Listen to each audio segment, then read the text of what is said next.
თავი მე-18. უთხრა მათ კიდევ იგავ იმის შესახებ, რომ ყოველთვის უნდა ილოცონ და არ მობეზრდეთ.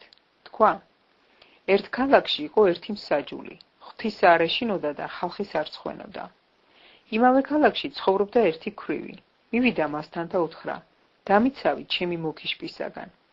დიდხანს უარობდა, მერე თავისთვის თქვა: მართალია ღვთის არ მეშინია და ხალხის არ მცხვენია, მაგრამ რა კი ეს ქვრივი მოსვენებას არ მაძლევს, დავიცავ, რომ აღარ მოვიდეს და თავი არ მომაბეზროს. თქვა უფალმა: გესმით რას ამბობს უსამართლო მსაჯული? განა ღმერთი არ დაიცავს თავის რჩეულთ, რომელიც დღე-დაღამე მას შეღახადებენ და არ იქნება სულგრძელი მათ დამი. თქვენ გეუბნებით, მალე დაიცავს მათ. მაგრამ როდესაც კაცის ძე მოვა, ჰპოვებს ნეტა დედამიწაზე რწმენას? ზოგიერთებს, ვისაც სჯეროდათ, რომ მართალიყვნენ, სხვებს კი ამცირებდნენ, უთხრა ეს იგავი. ორი კაცი შევიდა ტაძარში სალოცავად, ერთი ფარისეველი და მეორე მებაჟე. ფარისეველი იდგა და თავისთვის ლოცულობდა: გმადლობ შენ ღმერთო, რომ არა ვარ როგორც სხვა ადამიანები არიან, ძარცველები, უსამართლონი, მრუშნი, ან როგორც ეს მებაჟია. კვირაში ორჯერ ვმარხულობ და მე-10 ვაძლევ ყოველი ჩემი შენაძენიდან. ხოლო მებაჟე მოშორებით იდგა და ვერც კი ბედავდა, რომ ცისკენ მიეპყრო თვალი. მკერდში მჯიხს იცემდა და ამბობდა: ღმერთო, შემიწყალე მეცოდვილი. თქვენ გეუბნებით, ეს უფრო გამართლებული წავიდა შინ, ვიდრე იგი, ვინაიდან ყველა ვინც თავს აიმაღლებს, დამდაბლდება და ვინც თავს დაიმდაბლებს, ამაღლდება. მოუყვანეს მას ყრმებიც, რომ შეხებოდა მათ. ეს რომ უწაფეებმა დაინახეს, კიცხვა დაუწყეს, მაგრამ იესომ მოიხმო ისინი თავისთან და თქვა: გამოუშვით ბავშვები და ხელს ნუუშლით ჩემთან მოსვლას, ვინაიდან მაგათნაირებისაა ღვთის სასუფეველი. ჭეშმარიტად გეუბნებით თქვენ, ვინც ისი არ მიიღებს ღვთის სასუფეველს როგორც ბავშვი, ვერ შევა შიგ. კითხა მას ერთმა მთავართაგანმა: კეთილო მოძღვარო, რა ვქნა, რომ საუკუნო სიცოცხლე დავიმკვიდრო? ხოლო იესომ უთხრა მას: რატომ იწოდებ მე კეთილს? არავინ არის კეთილი გარდა ერთი ღვთისა.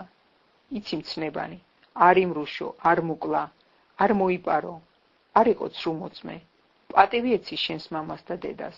მან თქვა: ყოველივე ამას ჩემი სიჭაბუკიდანვე ვიცავდი.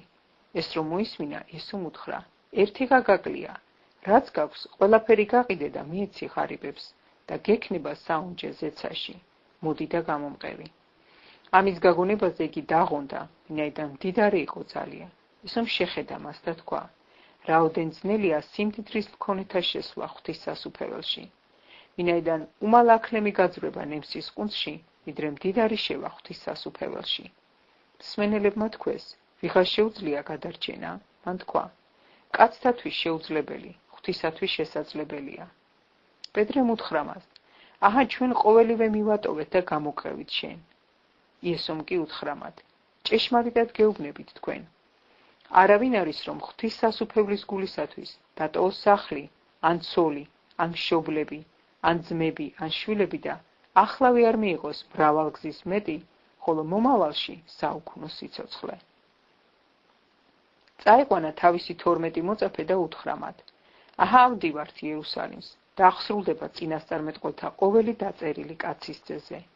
ვინაიდან წარმართებს გადაეცემა, შეაგინებენ, შეურაცხყოფას მიაყენებენ, შეაფურთხებენ, გაშულტავენ, მოკლავენ და მესამე დღეს აღდგება. ისინი კი ამით ვერაფერს მიხვდნენ, ვინაიდან ეს სიტყვა დაფარული იყო მათთვის და ვერ გაიგეს ნათქვამი. იერიხონს რომ მიუახლოვდნენ, ვიღაც ბრმა იჯდა გზაზე და მოწყალებას ითხოვდა. გამვლელი ხალხის ხმა გაიგო და იკითხა: რა ამბავია? უთხრეს: იესო ნაზორეველი მოდისო. მაშინ მან დაიყვირა: იესო დავითის ძეო, შემიწყალე. წინ მიმავალნი გაუწყდნენ, რომ გაეჩუმებინათ, მაგრამ ის კიდევ უფრო აღვირდა: დავითის ძეო, შემიწყალე. შეჩერდა იესო და ბრძანა მასთან მოეყვანათ.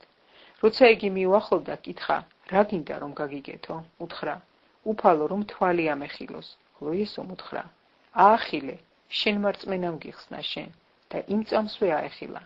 მიჰყვებოდა მას და ადიდებდა ღმერთს. მთელი ხალხი ხედავდა ამას და აქებდა ღმერთს.